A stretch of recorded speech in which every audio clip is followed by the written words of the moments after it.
की जय। सद्गुरु श्री ब्रह्मानंद महाराज।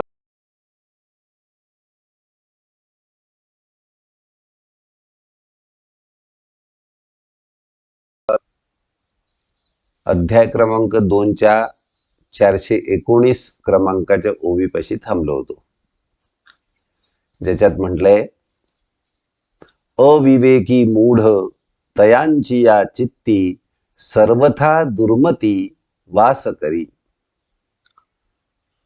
दुर्मती म्हणजे काय ते बघून घेऊ. वाईट बुद्धी. अविवेकी मूढ तयांची या चित्ती सर्वथा दुर्मती वास करी. अविवेकी म्हणजे काय? विवेक याचा अर्थ आपल्याला जो गवसला आहे विविध प्रकारच्या ग्रंथांमधून, श्रवणामधून, तो म्हणजे सारासार विचार, जो खरंच आपण नेहमीच प्रयत्न करतो हे कामाचा आहे का नाही आहे, उपयुक्त आहे की नाही आहे, तरी त्यातही सर्वाधिक सर्वोत्तम उपयुक्त अमुक गोष्ट आहे की नाही, अमुक कर्म आहे की नाही, असा ज्याच्या चित्तामध्ये निश्चय बऱ्यापैकी होतो, अविवेकी, तो विवेकी. ज्याच्या चित्तामध्ये सार आणि असार याबद्दलची कल्पना अधिक स्पष्ट असते, तो विवेकी. आणि ज्याच्या चित्तामध्ये ही कल्पना अजिबातच नसते, तो अविवेकी.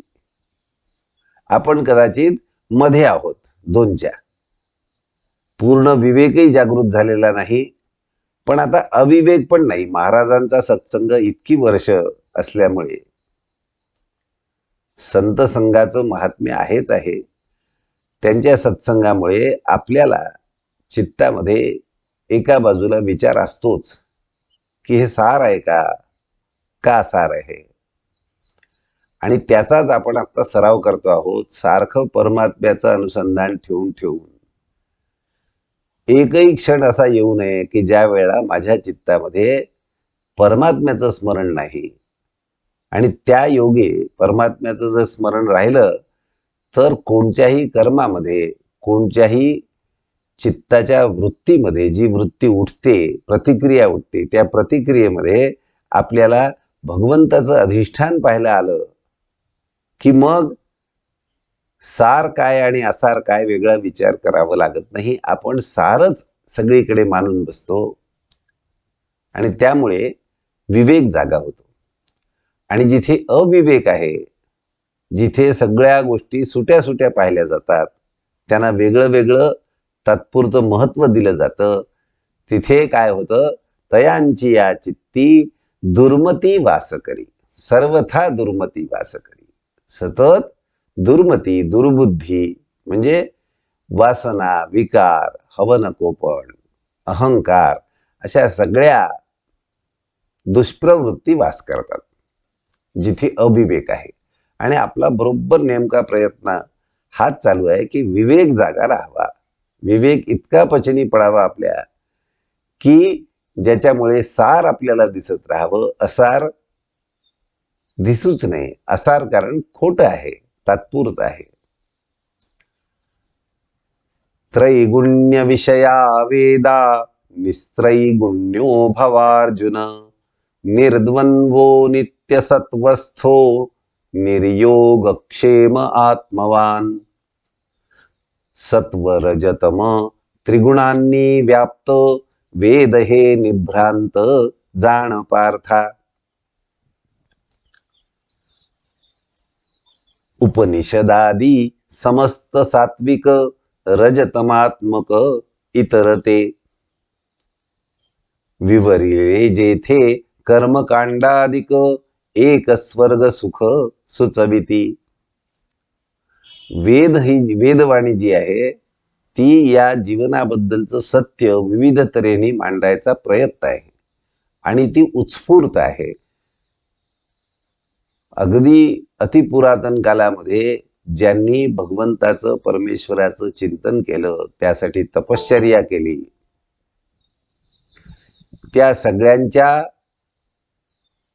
परमात्मयुक्त वृत्तीमध्ये जेव्हा ते परमात्म्याशी तल्लीन झाले, एकरूप झाले, अशा ध्यानामध्ये त्यांच्या मुखातून, त्यांच्या चित्तातून व नंतर मुखातून स्फुरलेले हे जे वेदमंत्र आहेत ते अपौरुषेय आणि त्यामुळे त्रिकालाबाधित लागू आहेत.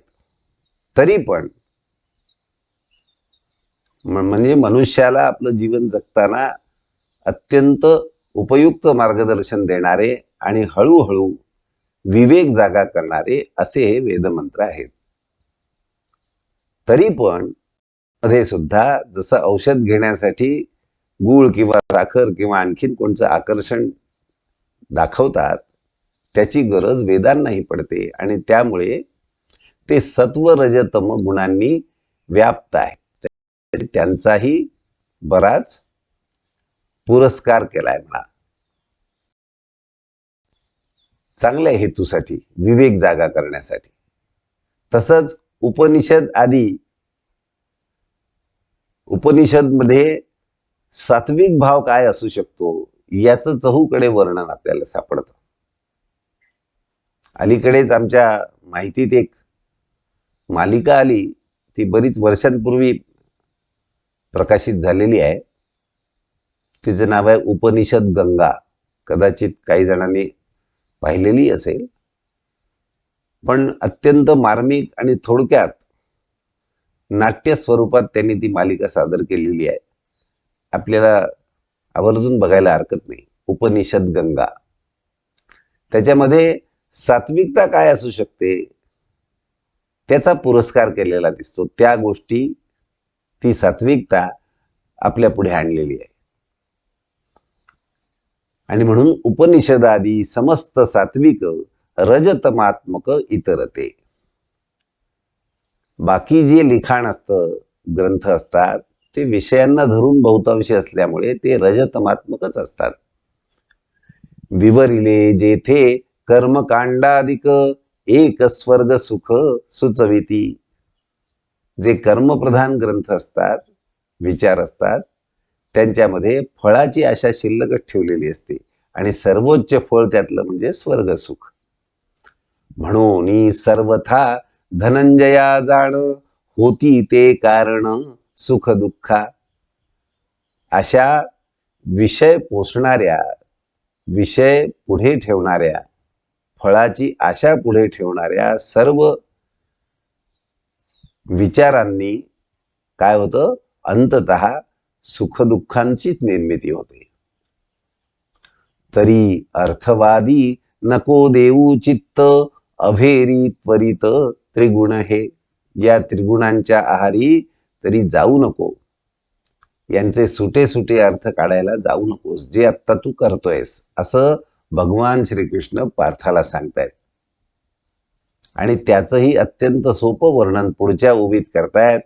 मी माझे हे पार्था न ठेवी अंतरी एकलेची धरी आत्मसुख.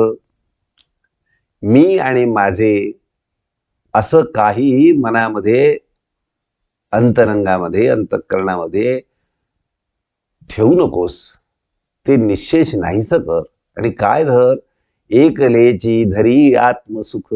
चहूकडे एकच एक परमात्मा व्याप्त आहे, ज्याच्यामध्ये मीही पूर्णपणे अधीन आहे, विलीन आहे. तसंच इतर पूर्ण जग, संपूर्ण जग त्याच्यामध्ये विलीन आहे. असं आत्मसुख धर. हे आत्मदृष्टी जी आहे ही, की चहूकडे एकच एक व्याप्त तत्व, आत्मतत्व, तेच मी आहे. त्याच्याशिवाय मी अन्य कोणीही नाही, माझी काहीही ओळख नाही वेगळी. असं निक्षून मनाच्या ठिकाणी निर्धार करण्यासाठी आपला हा सगळा प्रयोग चाललाय. एकलेची धरी आत्मसुख. आणि त्या ठिकाणी असा विचार जर साधला तर तिथे आत्मसुख आहे. पुन्हा पुन्हा आपल्या मनामध्ये हळूच विचार डुकावतो, मग हा व्यवहार आपला बिघडेल का? आपले जे सखे संबंधित आहेत त्यांच्याशी होणारा व्यवहार बिघडेल का? नाही, अत्युत्तम होईल. ज्या अत्युत्तमाचं उदाहरणच जगामध्ये, व्यवहारामध्ये अतिशय विरळ आहे, त्या उदाहरणापर्यंत आपण पोचू, त्या स्थितीपर्यंत आपण पोचू. त्यामुळे व्यवहार काही बिघडत नाही. सर्वोत्तम व्यवहार जेव्हा ज्ञान जाग होतं तेव्हा होतो. यावानर्थ उदपाने सर्वतः संप्लुतोदके तावान सर्वेषु वेदेषु ब्राह्मणस्य विजानतः. विधी निषेधाचे विविध प्रकार वर्णिले साचार वेदान माझी. काय योग्य काय अयोग्य, कोणचं कर्म योग्य परमेश्वराकडे नेणारं आणि कोणचं कर्म आसुरी वृत्तीकडे नेणारं, कोणचं पापजन्य कोणचं पुण्यजन्य, असा सगळा विचार वेदांमध्ये मांडला आहे. असो जरी ऐसे बोलिले बहुत, तरी जात हित तेची घ्यावे. ज्यामध्ये हित आहे तेच घ्यावं. खूप सारे ग्रंथ आणि खूप सारा विचार आपल्या पुढे मांडून ठेवला आहे, पण त्यातला आपल्याला हितकर वाटतो, परमात्म्याच्या अधिष्ठानामध्ये जो हितकर वाटतो, परमात्म्याचं स्मरण ताजं राहून जो हितकर वाटतो तो घ्यावा. त्याच्यामध्ये पाप पुण्याचा योग्य अयोग्य करू नये. आणि याच्या मुळाशी मी करता नसून तोच करता आहे, मी नसून तोच आहे, हे सूत्र मनामध्ये पक्क धरून ठेवावं. अशेष येता उदयास भानुबिंब. जेव्हा सूर्य उगवतो तेव्हा सगळे मार्ग जे अवतीभोवती असतात ते सगळेच्या सगळे दृष्टीला येतात, दिसायला लागतात. तरी पार्था पाहे सर्वही मार्गांनी चाले काय कोणी सांगे मज. या ग्रंथांमध्ये जीवनामध्ये वागण्याचे कर्माचे विविध प्रकार सांगितले असले, विविध मार्ग सांगितले असले, तरी एकच मनुष्य एकाच मार्गाने चालू शकतो. जरी भूतळी ते अपार उदक घ्यावे आवश्यक तेवढेची. तैसा वेदार्थाचा करोनी विचार ज्ञानी इष्टसार तेची घेती. तरी ऐके आता ह्या परी पाहता स्वकर्म हे पार्था योग्य तुझ. इतका सगळा विचार मार्गदर्शन दर्शन वेद उपनिषदांमधून मिळालेलं असलं तरी आपल्याला त्यावेळेला जे हितकर वाटतं, आपल्या एकूण परिस्थितीनुसार जे कर्म योग्य वाटतं तेच फक्त करता येतं, इतर करता येत नाहीत. म्हणजे समजा यज्ञविधी दिलेला आहे आणि माझा व्यवसाय असा आहे की मला माझं दैनंदिन नित्यनैमित्तिक कर्म करण्याचाच मुख्य वाव आहे, दुसरा वाव नाही. मी सगळं नेहमीचा व्यवहार सोडून जर यज्ञच करत बसलो रूढार्थाने, म्हणजे ती यज्ञ कुंड पेटवून वगैरे, ज्यांच्याकडे तोच कार्यभाग आहे प्रपंचामध्ये व्यवहारामध्ये ते तेच करतील. पण मला कुठेतरी हा मार्ग दिसला म्हणून मग मी बाकी सगळं सोडून ते करायला लागणं इष्ट नाही, असं भगवंत म्हणतात. तू क्षत्रिय आहेस, या कुरुक्षेत्रावर उभा आहेस, सध्या तुझ्या समोर रणयुद्ध पेटलेलं आहे, रण पेटलेलं आहे. त्यावेळेला त्या रणामध्ये जे अपेक्षित कर्तव्य आहे तेच तू करायला पाहिजे, स्वकर्म.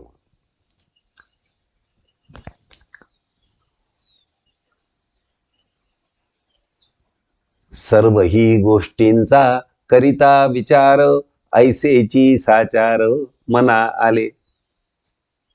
मी सर्व बाजूंनी विचार करून मला असं लक्षात आलंय, असं भगवंत म्हणतात. पार्था नये सोडू निज कर्तव्यास, नये धरू आस कर्मफळी. कर्तव्य म्हणजे पुढ्यातलं कर्म, प्राप्त झालेलं कर्म बिनबोभाट बिन तक्रार पूर्ण मन त्यामध्ये लावून ते करणं हे कर्तव्यात मोडतं. त्या कर्माचा पुढे परिणाम काय होणार याविषयी चिंतन सुरू झालं तर मग माझी आज कर्मफळी लागली, त्यातनं निराशा पदरी पडायची दाट शक्यता असते, माझं सुख मला सोडून जायची शक्यता असते. म्हणून कर्मफळी बिलकुल आस धरू नकोस. आणि कुकर्माची न भावी संगती, करावी सत्कृती हेतू बिण. जे जे कर्म करशील ते फळाची आशा नाहीशी ठेवून करते पण भगवंताला देऊन जर केलं, करते पण भगवंताला देऊन केलेलं कर्म हे सत्कर्मामध्येच मोडतं. त्याला पुन्हा चिकित्सेची गरज नाही, तपासणीची गरज नाही. भगवंताच्या पूर्ण स्मरणामध्ये त्याच्याचकडे कर्तृत्व देऊन आपल्या हातून घडलेलं कर्म हे पूर्णपणे सत्कर्म, शुद्ध सत्कर्मामध्येच मोडतं. आपण हा साधा सोपा प्रयोग नित्य करत राहायचा प्रयास करावा. योग्य काय अयोग्य काय त्याची तत्वमीमांसा, तत्वचिकित्सा करण्याच्या भानगडीत पडू नये.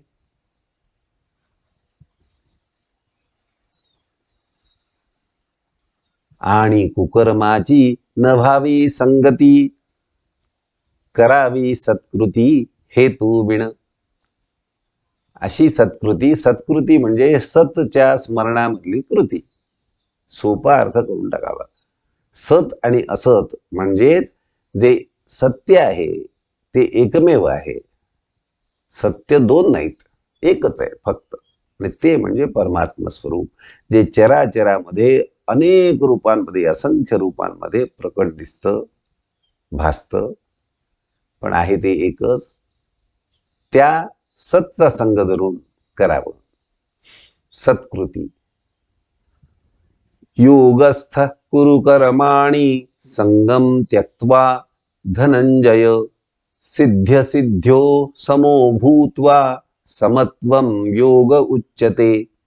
सोडोनी फलाशा होवोनी योगस्थ, देवोनिया चित्त करी कर्मे. आरंभिले कर्म सुदैवे सिद्धीस, गेले तरी तोष नको फार. फलाशा संपूर्णपणे नाहीशी करून, म्हणजे जेव्हा कर्म करत असतो तेव्हा जर मला फळाच्या कल्पना सतावायला लागल्या मनामध्ये, फळाबद्दलच्या कल्पना, मग हे कर्म झाल्यानंतर हे होईल, मग मी ते करीन, अशा प्रकारे गुंतून पडण्या इतक्या कल्पनाने. अर्थात आपण कोणतेही कर्म करतो त्याच्या मागे आधी हेतू असतोच, पण करते पण जेव्हा भगवंताला दिलं जातं तेव्हा मग तो हेतू सुद्धा आपला राहत नाही. फक्त आपल्याला माहिती असते की यातून हे होणार आहे. झालं किंवा न झालं तरी करता भगवंत हे मानून जर कर्म झालं तर मग झालं किंवा न झालं, किंवा जसं अपेक्षित होतं तसं झालं, त्याच्यापेक्षा चांगलं झालं किंवा त्याच्यापेक्षा वाईट झालं, याचा आपल्या मनावर परिणाम होत नाही. अशा प्रकारचं त्यापासून ज्याला म्हणतात इन्सुलेशन, म्हणजे आपल्या आणि त्याच्यामध्ये असा सुरक्षेचा पडदा निर्माण झाला पाहिजे कर्मफळामध्ये किंवा त्यातून उत्पन्न होणाऱ्या सुखदुःखामध्ये आणि आपल्या चित्तवृत्तीमध्ये. असा आपल्याला इन्सुलेशन तयार करायचं. इन्सुलेशन म्हणजे सुरक्षा कवच करायचं आहे की झालेल्या परिणामांचा माझ्या चित्तवृत्तीवर अजिबात परिणाम होणार नाही. म्हणून सोडोनी फलाशा होवोनी योगस्थ. योग म्हणजे त्या एकाशी योग साधून राहून, देवोनिया चित्त करी कर्मे. मग काय होईल, एखादं कर्म आपण सुरुवात केली, प्रारंभ केला, आरंभिले कर्म सुदैवे सिद्धीस, गेले तरी तोष नको फार. ते सिद्धीला गेलं तरी त्याचा काही वेगळा आनंद मनवायची तर बिलकुल गरज नाही, साजरा करायची बिलकुल गरज नाही, कारण ते केलेलंच दुसऱ्याने आहे, मी केलेलंच नाही. मग मी साजरा करणारा कोण? किंवा दुर्दैवे ते नाही झाले सिद्ध, तरी दुःखे क्षुब्ध होऊ नये. तसंच त्याबद्दल दुःख करण्याचं सुद्धा मला काही एक कारण नाही आहे, कारण करताच मी नाही आहे. खरं तर मी नाहीच आहे. सिद्ध झाले तरी काजा आले पाही, न झाले तरीही भले मानी. झालं परिपूर्ण झालं कार्य तरी ठीक आहे, नाही झालं तरी भलेच, अशी स्थिती म्हणजे तरी हरकत नाही. घडे ते कर्म होता ब्रह्मार्पण, स्वभावे संपूर्ण झाले जाण. कोणचंही कर्म त्याची अजिबात शहानिशा तपासणी करण्याची आवश्यकता नाही. ते कसं झालं काय झालं, फक्त ते होताना माझी वृत्ती, माझं मन, माझं चित्त, माझी बुद्धी ही जर हे मानून राहू शकली की हे सगळी करणी भगवंताची आहे, हे त्याचं चाललंय, आपलं लक्ष विठ्ठलाकडे राहिलं, परमात्म्याकडे राहिलं, कृष्णाकडे राहिलं, रामाकडे राहिलं आणि कर्म झालं, तर ते स्वभावे परिपूर्ण आहे, ते पूर्णच आहे कर्म. मग कोण तपासत बसतो त्याचं काय झालं. स्वभावे संपूर्ण, स्वाभाविकपणे संपूर्ण पूर्ण आहेत. पाहे पूर्णापूर्ण कैसे असो कर्म, परी मनोधर्म सारिखाची. म्हणून अशा अर्थाने व्यावहारिक दृष्ट्या सुद्धा पूर्ण किंवा अपूर्ण कर्म कसंही झालं तरी आपला मनोधर्म सारखा पाहिजे. आपली मनोवृत्ती, मानसिकता, मनस्थिती ही परमात्म्याशी जोडून सतत सुखात ठेवू शकतो आपण, किंवा शांत ठेवू शकतो, समत्वात ठेवू शकतो. तरी पार्था होय तीच योगस्थिती, तिज वाखाणी ती ज्ञाते जन. अशी मनस्थिती साधली की कर्म करताना ते निरंतर भगवंतार्पण आहे, त्याचं कर्तृत्वच आपल्याकडे नाही. आणि ते केव्हा होतं, जेव्हा अस्तित्व संपतं तेव्हा कर्तृत्व संपतं. माझं अस्तित्व माझ्या चित्तात जे आहे ना, ते नष्ट झाल्याशिवाय कर्तृत्व जात नाही. मी आहे म्हटलं तरी तर करते पण आहे, म्हणून माझं अस्तित्व गेलं की करते पण आपोआप जातं. आणि अशाच स्थितीला त्याच्याकरता कुठेही एखादी शरीराची स्थिती घेऊन ध्यान करत बसलाय, ही योगस्थितीच आहे असं कर्म चालू असेल तर अत्यंत सुंदर अशी योगस्थिती आहे ती. आणि तिचं गुणगान सगळी ज्ञाते मंडळी, म्हणजे सगळी संत मंडळी, ऋषी मुनी पुराण कालापासून अशा योगस्थितीचं गुणगान चाललेलं आहे. आपुल्या चित्ताची जी का साम्यावस्था, तेची जाण पार्था योग सार. सगळ्या योगाचं सार असेल, योग असेल तर तो माझ्या चित्ताची साम्यावस्था, म्हणजेच साक्षी भाव. सगळ्या घटना स्वतःच्या बाबतीत, स्वतःच्या कुटुंबियांच्या बाबतीत, स्वतःच्या अवतीभोवतीच्या समाजाच्या बाबतीत आणि एकूणच विश्वाच्या बाबतीतल्या सगळ्या घटना साक्षी भावानी जर बघू शकत असेल तर तोच योग, तेच योगाचं सार आहे, तोच योग आहे. आणि तो साधणं हे या जन्माचं खरं तर लक्ष्य आहे आपलं. व्यवहार अत्यंत चोख सहज चालतो, अत्यंत प्रसन्नता, ते आपल्याला साधायचं आहे. कृष्णा कृष्णा कृष्णा. आपण 443व्या ओवीला थांबू. कृष्णा कृष्णा कृष्णा.